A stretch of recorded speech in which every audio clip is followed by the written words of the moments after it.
Hola y bienvenidos a este primer módulo donde vamos a hablar acerca de la simulación y por qué es importante estudiarla. Básicamente, la simulación es una herramienta muy potente para la evaluación y análisis de sistemas nuevos y existentes.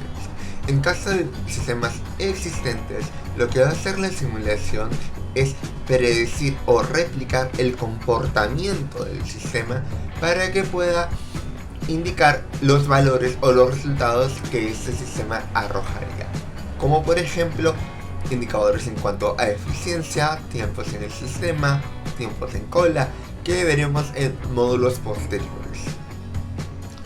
Otro de los aspectos de la simulación es que tiene como objetivo principal responder preguntas del tipo what if. ¿Qué quiere decir ello? ¿Qué sucedería si yo en el sistema real cambiaría o colocaría más o menos recursos, aumentaría o disminuiría la capacidad de planta? Temas que por cuestión de dinero o por cuestión de la empresa o políticas de la empresa no se podrían hacer sobre el sistema real, y para ello se aplica una modelación o la simulación. Lo que se busca lograr también con la simulación es la optimización del sistema real, es decir, reducir tiempos en cola, reducir tiempos muertos, aumentar la utilización de los operarios, aumentar la utilización de las máquinas, reducir costos, etc. Vemos ahora las diferencias entre lo que es la simulación y la optimización. Comencemos con la optimización. Como me imagino habrán podido ver en cursos anteriores, en una optimización tenemos un conjunto de resultados o de posibles valores a los cuales definimos como soluciones factibles, y dentro de esas soluciones factibles que van a satisfacer al conjunto de ecuaciones o inecuaciones, hay una que satisface nuestro problema, que es lo que queremos resolver, tales como maximizar utilidades, minimizar costos, etc. Por otro lado, como bien me lo mencionaba, la optimización se realiza mediante ecuaciones o inecuaciones, es decir, fórmulas matemáticas, análisis matemático, ¿no? Los datos por lo general ya son conocidos, no son estocásticos, no son probabilísticos, entonces el resultado es único. Mientras que en la simulación lo que se hace es la replicación de situaciones reales para determinar su comportamiento, ¿no? Estas replicaciones se hacen a través de valores estocásticos y por lo general son resultados de la generación de variables mediante lo que son números aleatorios. No se preocupen si en este momento no entienden lo que es una variable aleatoria o lo que es un número aleatorio, porque en los siguientes capítulos profundizaremos más acerca de lo que es una variable aleatoria, un número aleatorio y cómo generarlos. Por otro lado, son datos probabilísticos, como bien lo había mencionado, es decir, los resultados no se conocen a ciencia cierta y tienen que ser replicados, ¿no?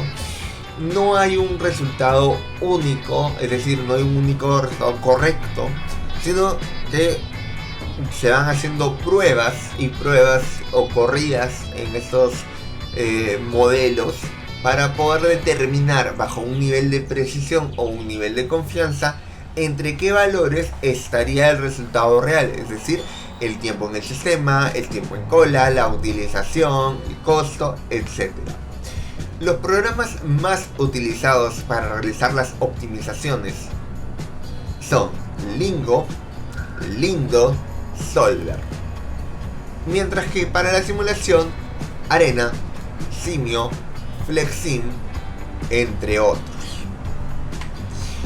¿Para qué sirve la simulación?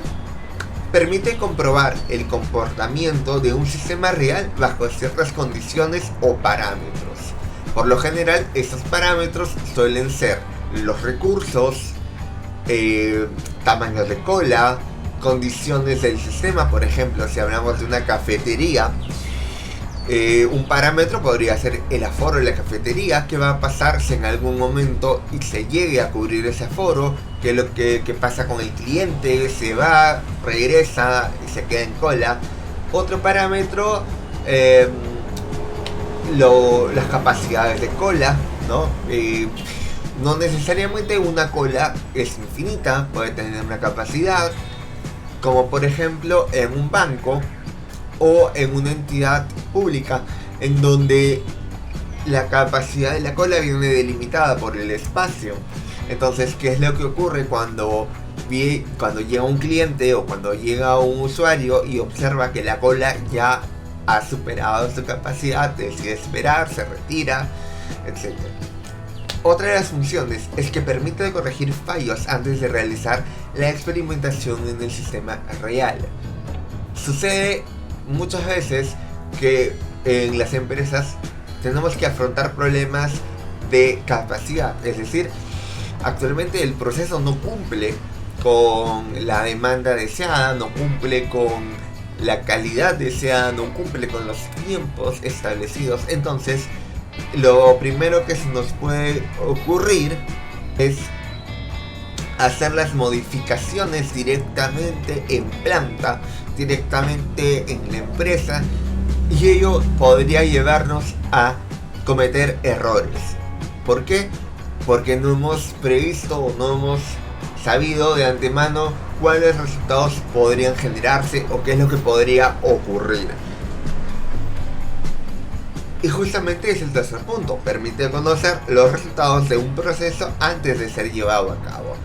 Como bien lo mencionaba, no va a ser a ciencia cierta, es decir, no va a ser a un 100%, sino que me va a dar una idea, digamos a un 95, un 90%, de qué resultados yo podría obtener cambiando ciertos parámetros del modelo. Volviendo al tema de una cafetería, ¿qué pasa si ahora en vez de yo tener un cajero coloco 2 cajeros?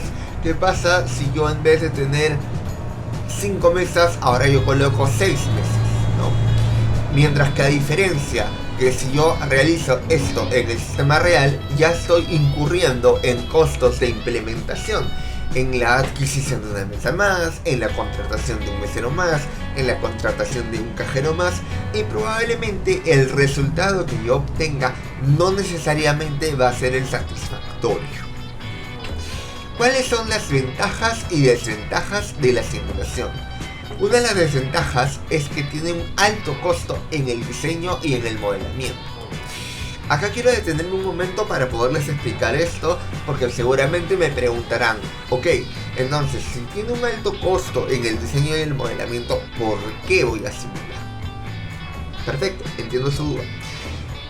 ¿A qué me refiero con ello?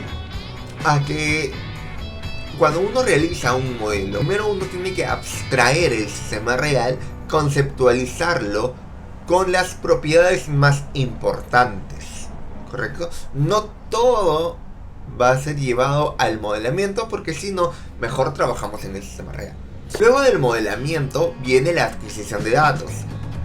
En ocasiones, esta es realizada por un gran número de personas quienes se van a encargar en la toma de tiempos, en el análisis, en la recolección, en realizar las pruebas de bondad de ajuste, que más adelante vamos a ver en otro capítulo. No se preocupen si en ese momento no me siguen la idea. Y también en que lo que nosotros ingresemos al sistema es lo que vamos a obtener. Es decir, trash in, trash out. Si nosotros ingresamos datos basura, vamos a obtener resultados basura. Si nosotros ingresamos datos buenos, vamos a tener resultados buenos. La modelación es la abstracción del sistema real bajo sus características principales, no enfocarse tanto en detalles. Por ejemplo, ¿no? Supongamos el tema de la cafetería. Sabemos que en la realidad el clima puede afectar, ¿no? Pero cuando hagamos la modelación, probablemente no vamos a incluir el tema del clima, porque ya es un detalle muy específico que podría traernos ciertos costos en evaluación, en evaluar qué podría pasar si es soleado, si es nublado, si llueve, si no llueve. Por otro lado tenemos las ventajas, ahorro en tiempo. Sí, ya sé, me van a decir, usted me ha dicho ahorro en tiempo, pero alto costo en el diseño del modelamiento. Ajá, claro, ahorro en tiempo en el procesamiento de la modelación o en la corrida del modelo. ¿Por qué?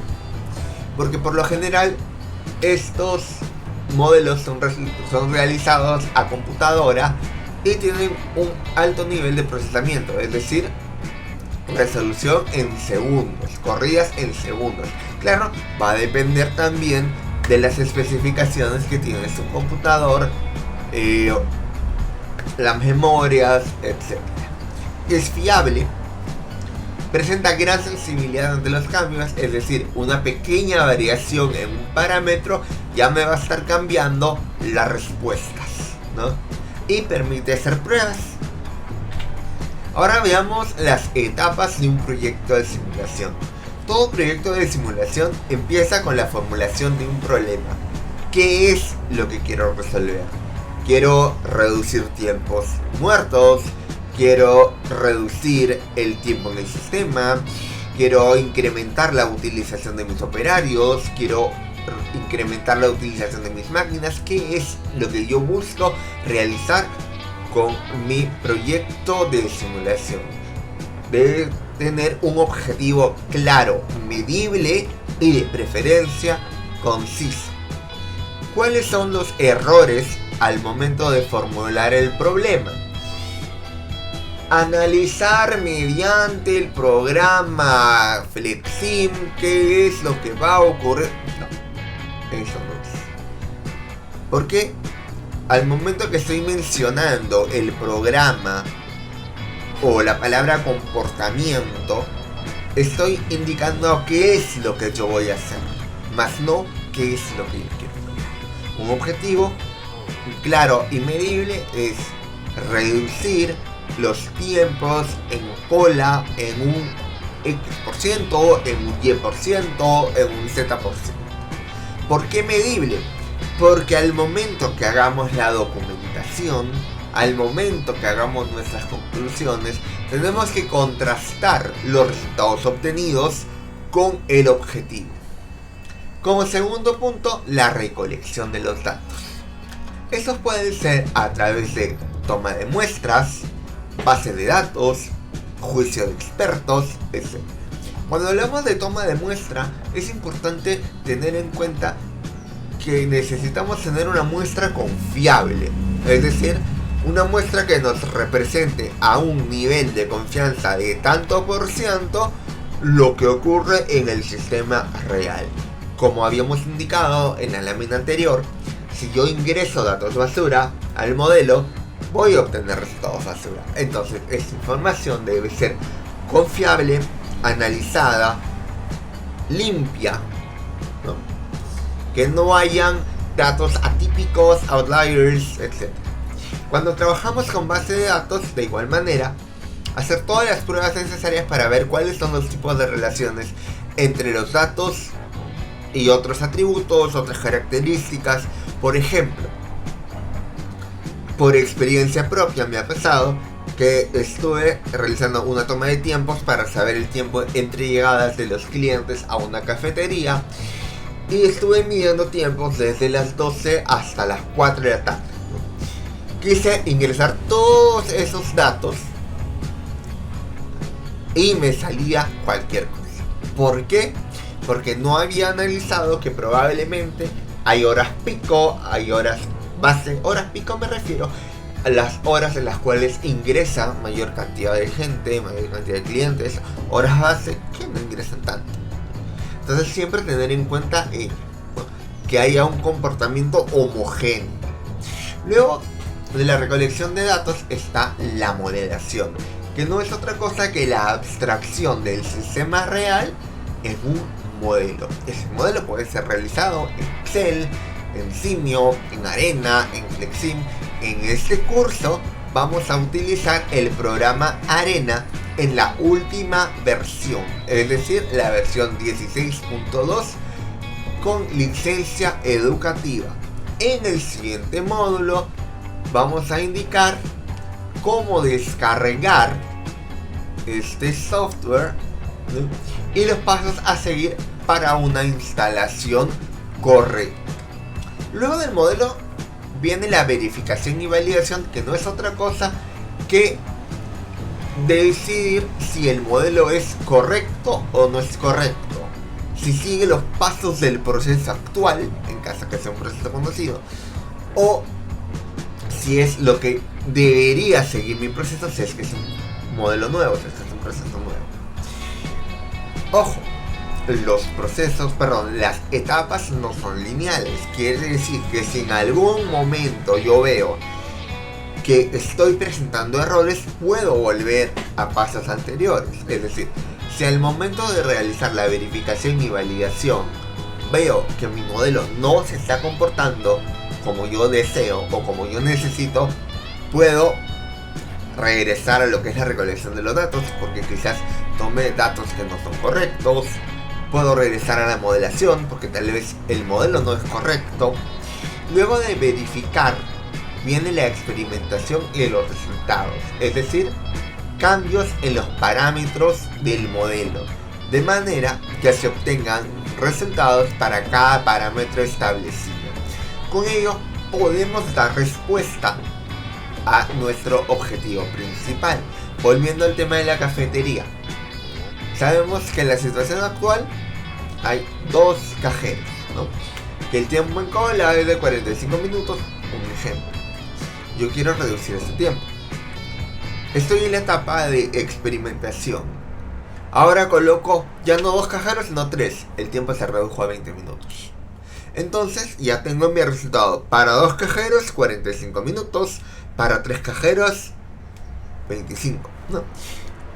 Entonces yo ya decido cuántos cajeros voy a tener para lograr la reducción del tanto por ciento que había indicado en mi objetivo. Finalmente, la documentación, que no es otra cosa que colocar en un documento todos los pasos seguidos para que algún analista o alguna persona que quiera seguir más a detalle el proyecto pueda saber qué es lo que se hizo y profundizar más si en caso sea necesario.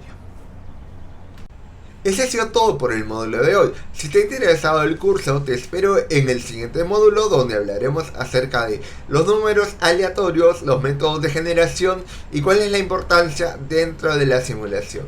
Hasta la próxima.